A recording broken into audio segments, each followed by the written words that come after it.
renovo, né? É o que nós queremos. Nós precisamos a cada dia de renovo do Senhor, né? Aleluia. Versículo 32 a seguir, Marcos 14, 32. Para a nossa breve meditação. Glória a Jesus. Aleluia.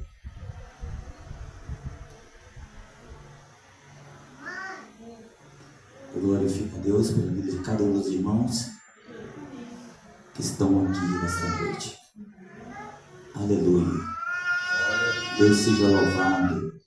Toda honra, toda glória seja dado àquele que é digno de todo louvor. Bem, quem achou Marcos, Evangelho de Marcos, melhor dizer, Evangelho escreveu São Marcos, corrigindo a minha fala. Evangelho escreveu São Marcos, diz assim: então foram a um lugar chamado Getsêmani, e Jesus disse aos seus discípulos: sentai-vos aqui enquanto vou orar.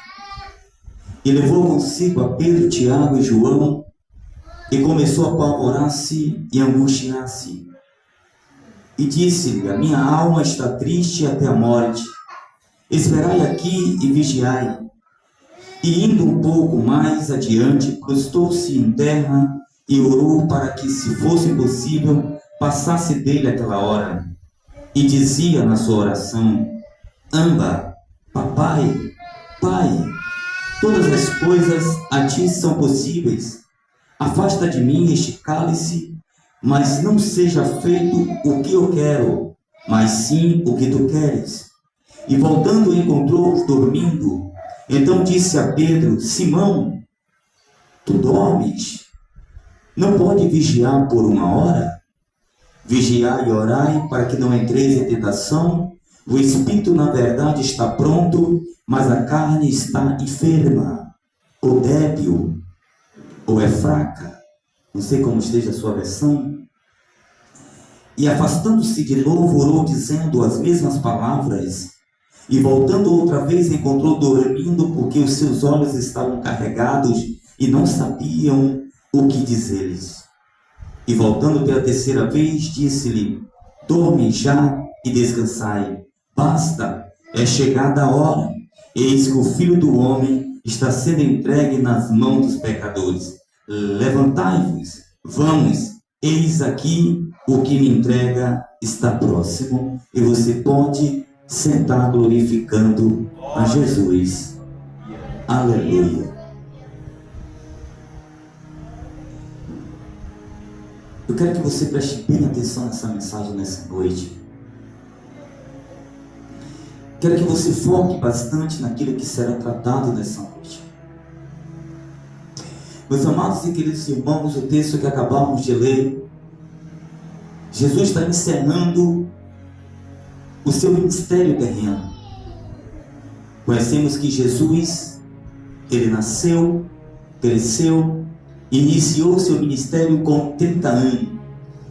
Ele levou o período com seu ministério 3 anos de ministério.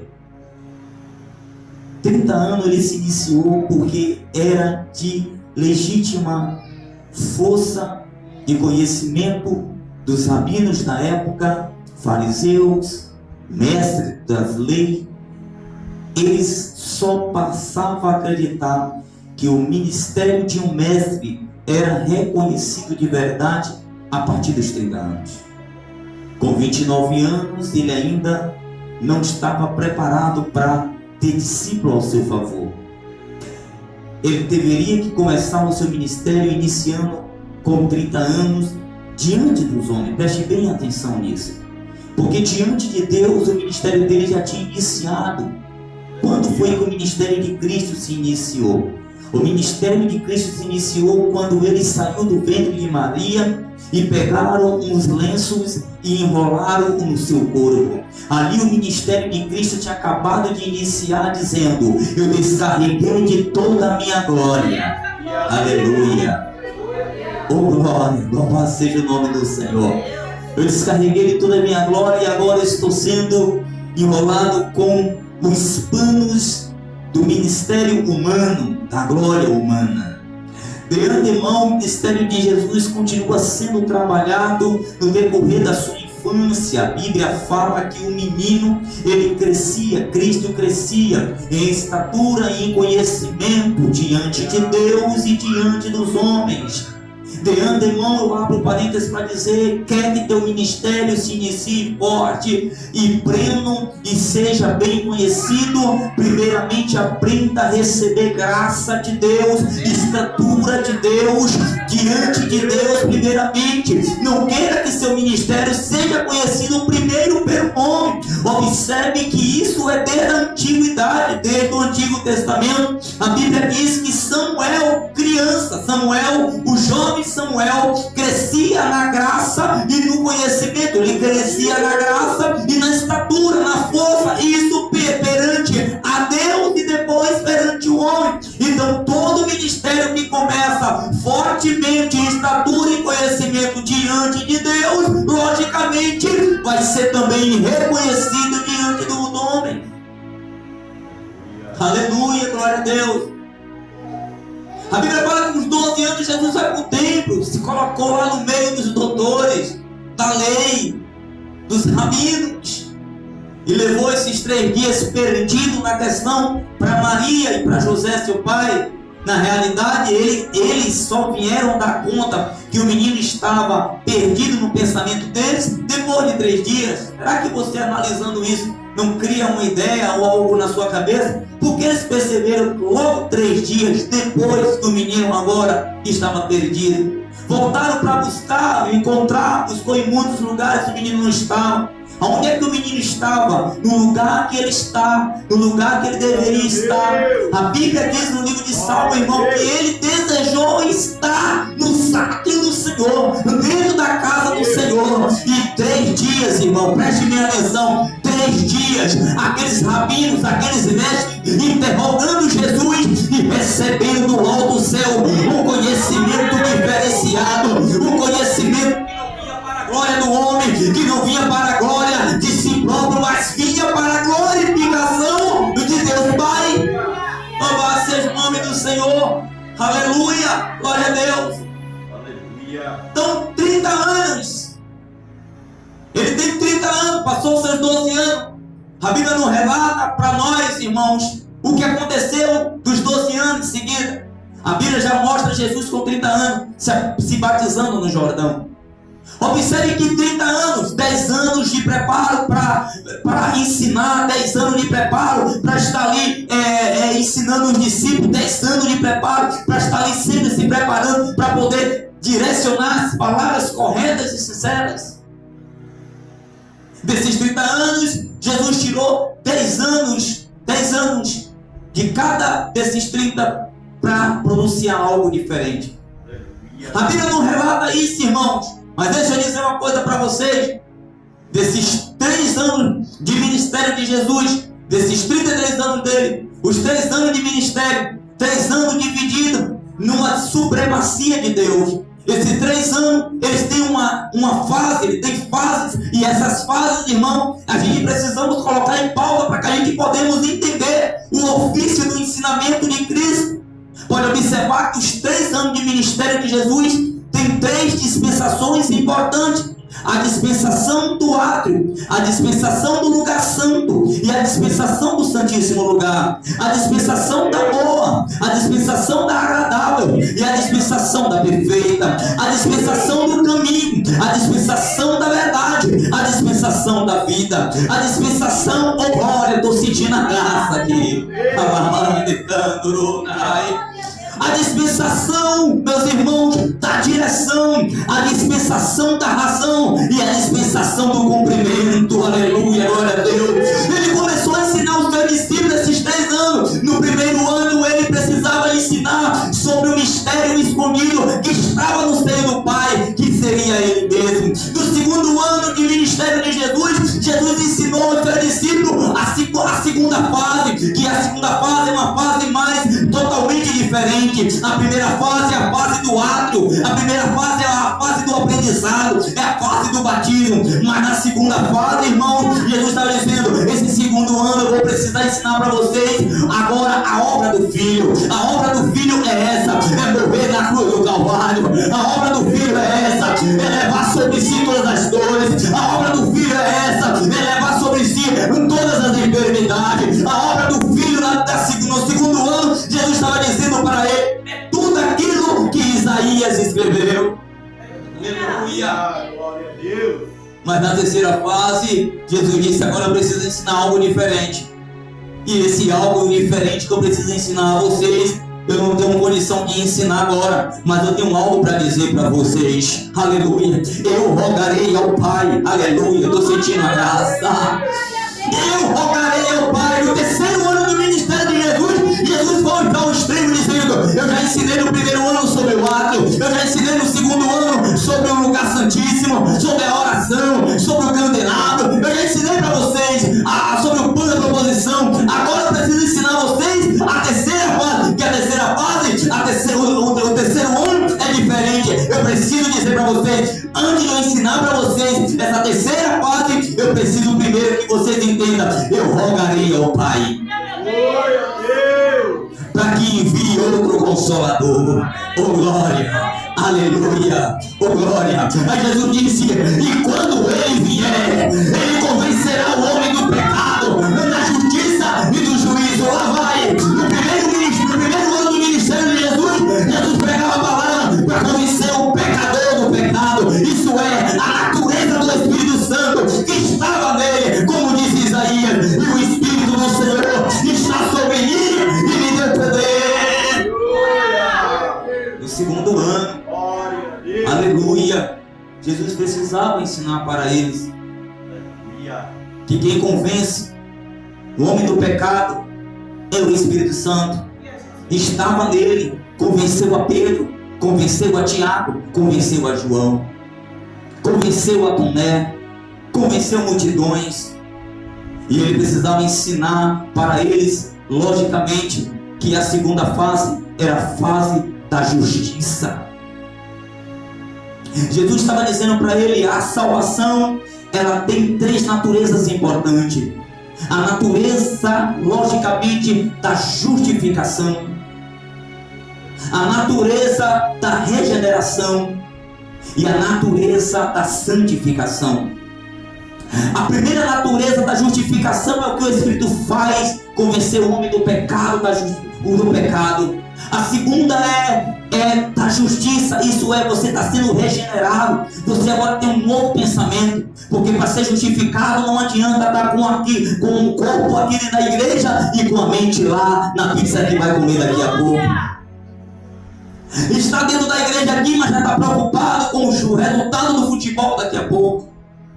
Então o Espírito Santo tinha poder em fazer isso. E na terceira fase, a fase do juízo, que significa a santificação, porque para se livrar do juízo de Deus, oh glória, esse corpo tem que estar santificado, essa carne tem que estar santificada, esse corpo tem que estar santificado. Então Jesus estava ensinando para ele. Os 3 anos de ministério foi para Jesus ensinar isso para ele. Eu rogarei ao Pai e ele enviará outro Consolador. Aleluia. Ele foi bem claro em dizer: eu vou para o Pai, mas não deixarei vocês órfãos. Eu vou enviar outro Consolador. E o Espírito Santo estava lá louco, meus irmãos, apaixonado, precisando que Cristo entrasse na glória para que ele viesse habitar no homem. Então Jesus está ensinando os seus discípulos. Aqui chegamos na fase crucial do capítulo de Marcos, capítulo 14, quando a gente leu do versículo 32, Jesus está vindo aqui daquele momento da ceia, aonde ele foi traído, aonde ele foi ali mostrado, aonde ali ele pegou uma bacia de água, lavou os pés dos discípulos, aonde ele ali revelou muitas coisas para ele, aonde ali Jesus ensinou muitas coisas para ele, principalmente a parte da simplicidade e da humildade. É tanto que Pedro não estava acostumado com certos tipos de humildade e de simplicidade. Porque quando Jesus vai lavar os pés de Pedro, Pedro diz: não, Senhor, jamais deixarei tu lavar. Ah, Pedro, tu de novo, Pedro. Tu agora há pouco, Pedro, disse que tu morreria comigo. Tu agora há pouco, Pedro, disse que não ia me negar, Pedro. E agora tu já vem com essa, Pedro, aquele que não deixou lavar os seus pés, Pedro, tu não vai ter parte comigo, Pedro. E Pedro disse: Senhor, então não lava só os pés, lava a cabeça, o corpo todo. Jesus disse: eu não preciso lavar a cabeça, porque a cabeça sou eu, já estou limpo, já estou purificado, já estou santificado, aleluia. Depois da traição de Judas, irmãos, aleluia, depois da traição de Judas ali, a Bíblia nos fala, irmãos, que eles cantaram hino depois da ceia. Depois da traição, Jesus não pegou uma espada. Depois da traição, Jesus não pegou uma flecha. Depois da traição, Jesus não pegou um machado. Aleluia! Jesus simplesmente pegou o pão e, havendo dado graça, o partiu no meio deles. Depois da traição, meus amados e queridos irmãos, Jesus jamais pegou a espada. Jesus, ao contrário, terminou a ceia ali, cantou o hino. E para onde é que Jesus vai? Jesus vai para o seu ponto crucial. Jesus vai para o lugar da prensa. Jesus vai para o Getsêmani. O texto foi bem claro nos dizer nesta noite: então foram em um lugar que se chamava Getsêmani. E Jesus disse a seus discípulos: sentai-vos aqui enquanto eu vou orar. Observe que quem ficou aqui, irmãos, está no átrio do Getsêmani de Jesus. Porque nem todos, irmãos, podem ir para o lugar santo do Getsêmani de Jesus. Nem todos estavam preparados para ouvir o que Jesus vai falar nos versículos seguintes. E ele deixou 8 ali no seu átrio, porque ele sabia que aqueles 8 ali do átrio ainda não estavam preparados para ouvir o que ele iria falar em algumas palavras depois dos versículos seguintes. No verso 33 a Bíblia diz: e levou consigo a Pedro, Tiago e João, e começou a apavorar-se muito, a angustiar-se muito, ou seja, a sua alma entrou em um momento de tristeza profunda, de dor profunda, de angústia profunda. É tanto que o livro de Mateus, o escritor vai dizer: e a minha alma, que Cristo falou, a minha alma está perturbada e muito angustiada, até a morte. Sabe o que alguém dizer para você? Você confia no Mestre. Você viu ele ressuscitar Lázaro com 4 dias. Você viu ele ressuscitar o filho da turma. Você viu ele fazer um milagre na casa de Jairo. E agora você está ouvindo essa pessoa que fez milagre dizer para você: a minha alma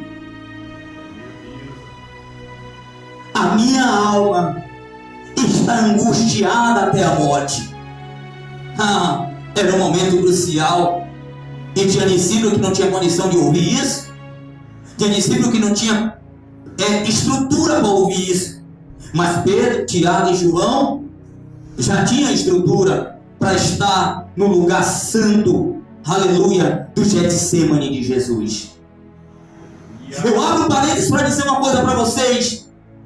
Tem pessoas, irmãos, que a gente precisamos entender com toda clareza que não é todo mundo que a gente leva para o nosso Getsêmani.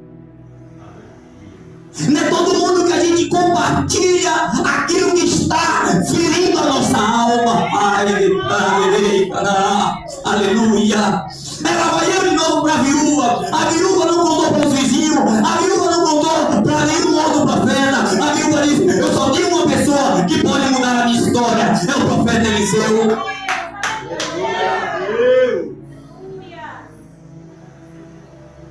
Quando Naamã estava naquela situação, o rei disse: eu enviei a carta ao rei de Israel. E quando a carta chegou ao rei de Israel, o rei de Israel: eu não sou profeta, mas nenhum que é profeta. Então, pode levar para ele lá, leva a carta para ele lá. E a carta foi para Eliseu.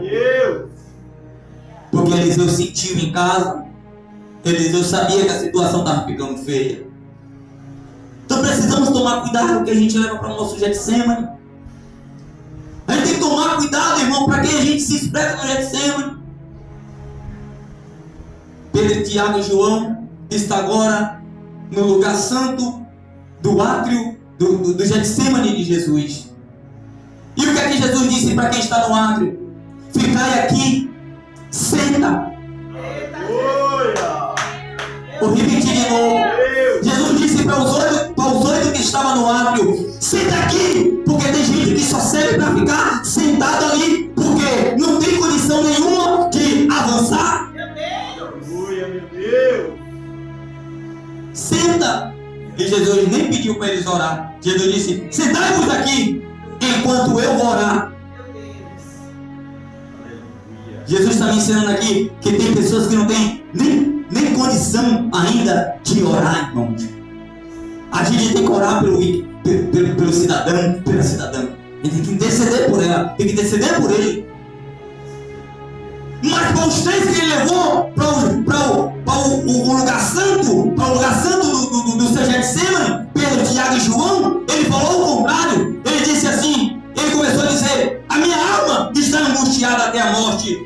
E disse para ele: a minha alma está triste até a morte. Esperai aqui. E disse para ele: vigiai. Aleluia, Deus. Para quem estava no átrio, os oito que estavam no átrio, Jesus disse: fica sentado, eu vou orar por vocês. Mas para os três que estão no lugar santo, que estão no lugar santo, aleluia, Jesus disse: fica aqui porque a minha alma está triste até a morte. Fica aqui e simplesmente vigiai. Só vigia, fica só vigiando, não faça mais nada. Porque Jesus sabia, irmãos, que tem uns que não tem condição de orar, e tem outros também que tem até intimidade, mas não vigia de jeito nenhum. Meu Deus. Vou falar de novo. Isso aqui é forte. Aí, lá, cara. Aleluia.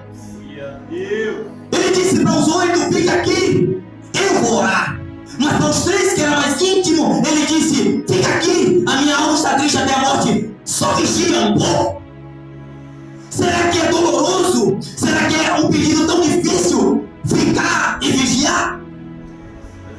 Será que foi um pedido extremo de Jesus? Fica aqui, vigia um pouquinho. Só vigia. E ele só vai para um lugar santo. No seu Getsemane, só ele entrou no lugar santo. Porque primeiro já tinha sido profetizado na vida dele: eis aí o Cordeiro de Deus, o que tira o pecado no mundo. Só ele vai para o Getsemane. Só ele chega lá no Getsemane e vai para um lugar à parte. O texto vai dizer que quando ele vai para um lugar à parte, que ele deixa oito no átrio, ele vai com os três para um lugar santo, e ele vai sozinho para um lugar santíssimo. Só ele vai. E quando ele vai, preste atenção nisso em nome de Jesus, ele vai destruído, ele vai acabado, porque cada passo que ele dava era uma chicotada nele, cada passo que ele dava era um prego na cruz, cada passo que ele dava era a coroa de espinho. Ele estava enxergando tudo isso antes de chegar e dobrar o joelho. Deus do céu. Meu Deus. Não, você ainda não entendeu, vai melhorar o glória. Aleluia, oh glória. No Getsemane, antes de você dobrar o joelho, Deus vai te mostrar, oh glória, aquilo que está oculto. Antes de você chegar no seu Getsemane nessa madrugada, Deus vai te mostrar aquela panelinha que estão fazendo para ver a tua vida acabada. Deus vai te mostrar no Getsemane quais são as fases do inimigo para ver você acabado, Mas nessa noite eu venho para te dizer: o Jesus que me enviou para aqui está dizendo para mim e para você nessa noite: no lugar que você vai chegar, você vai orar, esse cálice ele não vai passar, mas a vitória será certa. Aleluia. E ele vai, e indo mais um pouco, prostou-se em terra e orou para que, se possível, passasse dele aquela hora, aquele cálice, aquela hora passasse dele. Preste bem atenção que ele está orando, pedindo para que aquela hora passasse dele, aquele sofrimento passasse dele. Porque ele deixando o discípulo ali, ele já começou a enxergar. Aleluia. Mas ele estava dizendo, irmãos, preste bem atenção que isso aqui não é para qualquer cabeça. Preste bem atenção no que eu vou dizer para vocês. Escute isso com atenção. Quando Jesus vai dizendo, passa dele este cálice, ele vai fazer a oração, pedindo para que Deus passasse aquela hora dele ali, aquele sofrimento dele ali. É porque ele não estava enxergando a cruz, rapaz. Deus. Ele não estava vendo a cruz. Ele não estava simplesmente observando a coroa de espinho. Ele não estava ligado, conectado aos pregos nas mãos, nos pés. Não, ele não estava ligado. Ele estava lembrando da profecia que foi dada no templo, quando ele foi para o colo daquele sacerdote que disse: e uma espada ultrapassará a sua alma. Por isso que ele disse: a minha alma está triste até a morte. Meu Deus, a glória. Aleluia. Aleluia, aleluia. E ele dizia na oração dele, ele dizia: Amba, papai, pai meu, é eu novamente aqui. Eu já tinha falado contigo alguns dias, agora está eu aqui de novo. E dessa vez eu tô aqui rogando a ti novamente. Dessa vez eu estou pedindo o Consolador. Dessa vez eu estou te pedindo, se possível for, passe de mim esta hora, passe de mim este cálice. Mas toma lá, Senhor, toma lá, meu Pai, toma lá, toma, meu Pai. Aleluia. Porque ele pediu calma para o Pai, por causa de uma vírgula que segurou. Quando ele disse: Pai, se possível for, passe de mim esta hora. Mas ele disse: todavia. Aleluia, Deus. Glória! Aleluia! Glória a Deus. Aleluia. E Paulo, escrevendo aos Filipenses, disse o seguinte no capítulo 2: que em nós tem que habitar a mesma humildade e simplicidade de Cristo. Aleluia. Que haja em nós o mesmo sentimento que houve em Cristo. E esse sentimento aqui, eu coloco nessa colocação aqui dizendo que na minha oração eu não digo o que eu quero, eu digo o que Ele quer. É o que Ele quer para mim, é o que Ele quer para mim, é o que Ele preparou para mim. Porque é fácil chegar na igreja e dizer: eu preciso, eu necessito, eu quero, eu preciso, eu quero, Deus, eu quero. Ah, se Deus não fazer, vai ser assim. E se Deus não fazer, vai ser assim. E vai ser assim. Não, com Deus não é assim. Jesus está me ensinando, dizendo: no momento que eu vi a espada ultrapassar a minha alma, eu disse: Pai, que não seja feita a minha vontade, mas a tua vontade. Glória a Deus. Glória. Diga o que é isso. Eu quero dizer uma coisa para vocês: que a palavra do Senhor, a vontade de Deus, ela sempre vai prevalecer na minha e na tua vida. Não importa as barreiras, as lutas, as perseguições, o gigante que se levanta. Eu tenho algo para dizer para você nessa noite: a vontade de Deus que vai prevalecer. Aleluia. Aleluia. E ele orou, meus irmãos, tão intensamente que Lucas, o doutor Lucas, vai dizer que ele suou gotas de sangue. A oração dele foi uma oração totalmente diferente das orações passadas. Ele foi ao extremo, porque a sua alma estava angustiada. A sua alma estava angustiada até a morte. Só que como ele estava, e eu preciso explicar isso, como ele deixou 8 no lugar santíssimo e deixou 3 no lugar santo, que é a performance do sacrifício da manhã e da tarde. Tinha aquele que tirava as cinzas, tinha aquele que preparava o novilho, tinha aquele que recebia as ofertas, e tinha aquele também que ia lá para o lugar santo, limpar o candeeiro, colocar azeite, ir lá ver os pães da proposição. Ele tinha que organizar. Então ele levou 3 ali para dar esse simbolismo. Aqui é uma tipologia pura. Aí como ele tinha levado para lá, aí ele disse: agora só falta o quê? A única coisa que falta agora é o sumo sacerdote entrar no lugar santo e lá derramar o sangue do cordeiro. E quem era o cordeiro? Quem era o sumo sacerdote? Ele era o sumo sacerdote. E quem era o cordeiro? Ele também. Então antes do sangue derramar na cruz do Calvário, o sangue foi derramado desde a fundação do mundo. Aleluia. Glória a Deus. E aquele sangue foi ali derramado. E ele voltou. Ele voltou a primeira vez, irmãos. Depois da oração, ele volta e encontrou-os dormindo. E ele disse para Pedro, preste bem atenção o que Marcos escreveu. Disse para Pedro: Simão, Jesus dizendo: Simão, dormes? Deus. Não, eu vou falar de novo porque isso aqui é muito forte, irmão. Simão, tu dorme? Fala ou não fala? Olha como vai ser a tua reação, rapaz. Escuta isso. Quer avivamento, mas dorme? Meu Deus! Aleluia a Deus.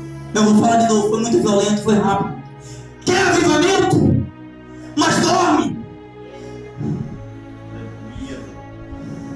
Quer renovação, mas dorme? E a única coisa que ele pediu só foi para vigiar. E eles aqui disse para o próprio Jesus: se preciso for, eu morrerei contigo, mas não pode vigiar por 1 hora. Como tu vai morrer por mim? Como tu vai morrer comigo? Se não pode vigiar 1 hora, tu tá dormindo, rapaz. Simão, que levantou a voz foi tu, Simão. Então o negócio é contigo. E aí, Simão? Não pode vigiar por 1 hora? Aí ele disse: vigiai e orai. Aleluia.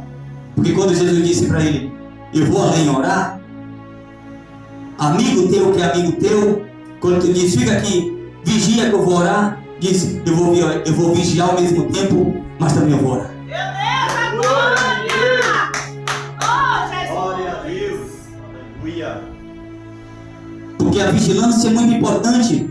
Porque a vigilância, quando vê você no Santo dos Santos, a vigilância é importante para que você não junte com aqueles que ficou no lugar santo e venha fazer algum tipo de insinuação ou de fofoca. Ela é melhor do que ele, está querendo ser melhor do que eu, e ele está querendo ser melhor do que eu, ele quer ser melhor do que eu, ele quer pregar melhor do que eu. Então Jesus disse: vigia logo. Meu Deus, a glória! Aleluia! Meu Deus.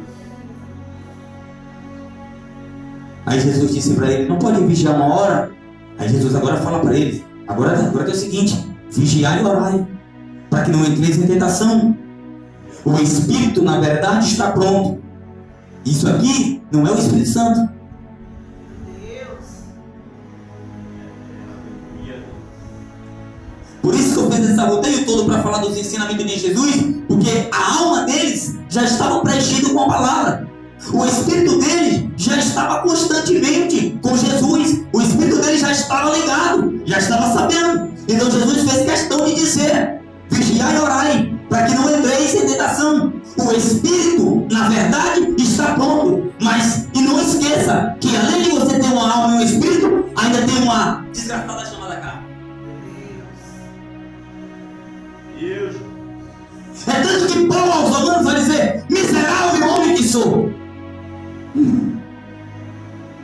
Paulo vai dizer a carta aos Romanos, quando no capítulo 6, aquilo que eu quero fazer, eu não faço, mas aquilo que eu não quero, a carne.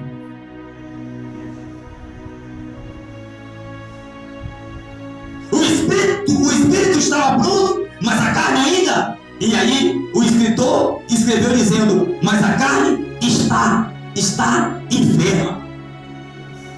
Em algumas versões está débil ou está fraca, mas numa versão mais apurada está enferma. Ou seja, a carne, por causa do pecado, só anda enferma, só anda doente. Aleluia! Glória a Deus. Prova, pastor, eu provo. Jó. A enfermidade de Jó não foi na alma. A enfermidade de Jó não foi no espírito. A enfermidade de Jó foi na carne. Quando Paulo chega, aleluia, até o terceiro céu, ele chega dizendo para que ele não se exaltasse. Ele foi levado, se foi no corpo, se foi no espírito, ele não sabe. Deus não sabe. O homem que foi levado até o terceiro céu, e quando voltou de lá, ele não voltou de lá esperando. Talvez, vamos dar um exemplo. Imagine Deus levando alguém de nós hoje até o terceiro céu, ao paraíso, a ver coisas inevitáveis para lá, e de repente, imagine o dia de hoje, a gente já sendo cheio de ego. Mas Paulo, imagine, Paulo dizendo: para mim não me exaltar, Eita, meu Deus! que Quem estava me esperando depois dessas visões foi um mensageiro de Satanás. Oh, Jesus da glória.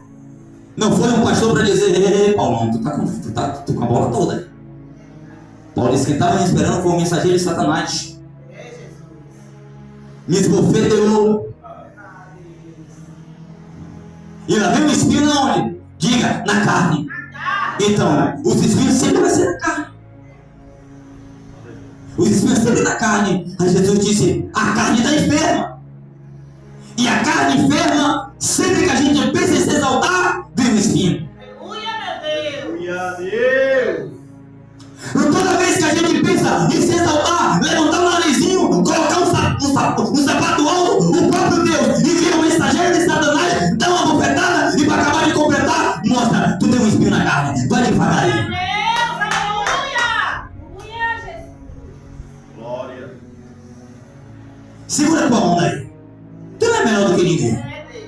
Aleluia. Tu está precisando de alguma coisa. Aí Paulo disse: eu estou precisando voltar. E aí Paulo disse: eu vou voltar. Aí Paulo volta para o átrio. Aí Paulo volta para o lugar santo. Mas Paulo ouve a resposta de Deus quando ele entra no santíssimo lugar. E Deus diz para ele: a minha graça te basta, porque o meu poder se aperfeiçoa na fraqueza. Aleluia. Então ele diz: a carne, o espírito na verdade está pronto, mas a carne é enferma, está enferma, a carne está fraca, está acabada a carne. E aqui o verso 39, e afastando-se de novo. Vou repetir de novo isso aqui. Aleluia, Deus. Ele disse: a carne está enferma, o espírito e a alma está preparado, está tranquilo, mas a carne é enferma. E o que é que ele faz? E afastando-se de novo. Aleluia. Porque toda vez que você não tomar cuidado em vigiar, a carne se manifesta. Não é você que se afasta de Cristo. Meu Deus do céu. De novo. Não, o irmão disse que está afastado de Deus. Não. Deus ama o pecador, mas aborrece o pecado. Então quando Jesus disse para ele: vigiai e orai, para que não entreis em tentação, o espírito está pronto, mas a carne é fraca. Porque se você deixar a carne se manifestar, quem se afasta não é você, é o próprio Cristo. Porque se você está dando liberdade à carne, você está dizendo: eu quero estar distante das coisas de Deus. Aí Paulo chega a Romanos capítulo 12, escreve na carta aos Romanos capítulo 12, versículo 1, ele diz: o culto tem que ser racional, e esse culto racional tem que ser de corpo, alma e espírito. A carta aos Tessalonicenses, Paulo diz que todo o vosso corpo, toda a vossa alma e todo o vosso espírito esteja irrepreensível até a volta de Cristo. Aleluia, Deus. E aí ele se afasta de novo. Orou dizendo as mesmas palavras. Por que ele orou dizendo as mesmas palavras? Porque ele disse: eu não tenho condição de contar com esses camaradas. Meu Deus do céu.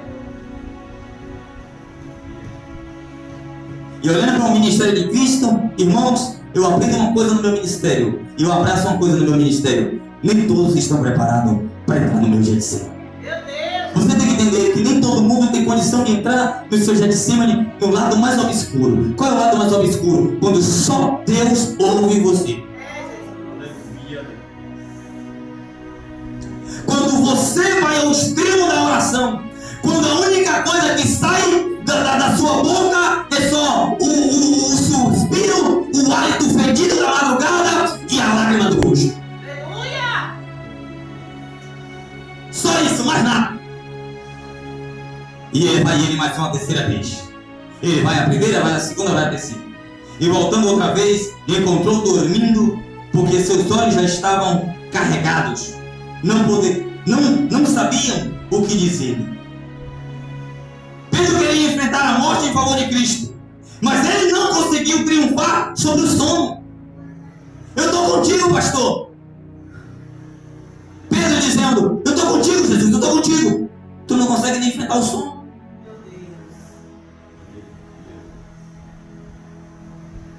Te chamei hoje para uma vigília de oração. Tu dormiu mais do que orou? Eita, meu Deus. dizer. Eles conheciam a verdade, eles não tinham desculpa. E aí, voltando pela terceira vez, disse-lhe: dorme já e descansai. Basta, é chegada a hora em que o Filho do Homem está sendo entregue nas mãos dos pecadores. Ele estava dizendo: chegou a hora. Quem dormiu, dormiu. Quem não dormiu, não dorme mais. Agora é hora. Diga assim: vigiai e orai. O Espírito está pronto, mas a carne está enferma. Jesus sabia que estava falando com Pedro. Jesus sabia o que iria acontecer. Porque além de Jesus estar orando para que Deus passasse aquela hora dele, Jesus ainda estava intercedendo por ele e vendo Pedro com um caco de vidro na mão e já pronto para tirar a orelha de mal. Aí Jesus disse: vigia, para que não entre em tentação. E quando chegou aqueles homens com vara, pau, correntes, corda, para prender Jesus, e aí vem Pedro, e o que é que Pedro faz? Manifesta a carne. Se vigiaste, a carne não se manifesta. Aleluia, meu Deus. Eu fiz assim resumo todo para dizer só isso para vocês. Quem vigia, a carne não se manifesta. Mas quem ora demais, a carne está mais pronta para se manifestar. E quando a carne se manifesta, aí você diz: mas eu orei, eu estava no monte orando, eu levei não sei quantos dias no monte, e eu já vi gente dizendo que foi para o monte 3 dias, e levou um jejum de pão e água, e quando desceu, disse que não reconheceram o rosto da pessoa, que o rosto da pessoa estava que nem o rosto de Moisés. Ele nem sabe como estava o rosto de Moisés. Vai dizer que o rosto dele chegou igual ao de Moisés. Ô naturezinha. E Cristo terminou seu Getsemane dizendo: eu venci no Getsemane. Aleluia. Glória a Deus. Diga assim: no Getsemane eu sou imprensado. No Getsemane eu choro. No Getsemane eu sofro. No Getsemane eu sinto as pancadas. No Getsemane as pedradas certas. Mas no Getsemane eu viço para chegar até a cruz. Aleluia a Deus. Glória. Depois do Getsemane, nada parava Jesus. Quando pensou que Jesus venceu, que Jesus foi o vencedor da cruz do Calvário, Jesus não foi vencedor da cruz do Calvário. Jesus venceu no Getsemane. Porque só vamos vencer quando nós dizemos: não seja feita a minha vontade, mas a tua vontade. Que Cristo Jesus continue falando em vossos corações. Vai para o teu Getsemane, vença no teu Getsemane, porque quem tiver com cruz, com pancada cá, com pedrada cá, para te atingir, não vai te atingir, porque no Getsemane da tua oração, tu já venceu lá. Vai ser fácil tu chegar no Gólgota. A cruz que tu está levando, a cruz que tu vai levar, a pancada que tu vai levar, não vai deixar, não vai bloquear você de chegar no teu Gólgota. Lá no Gólgota, da cruz está nas tuas costas, é tu que vai deitar na cruz. Tu vai olhar para ele e vai dizer: agora é tu que vai me carregar, agora é você que vai me carregar, agora é você que vai me levar, porque eu tenho certeza, porque depois da cruz eu tenho um lugar de glória me esperando. Pode aplaudir a Jesus.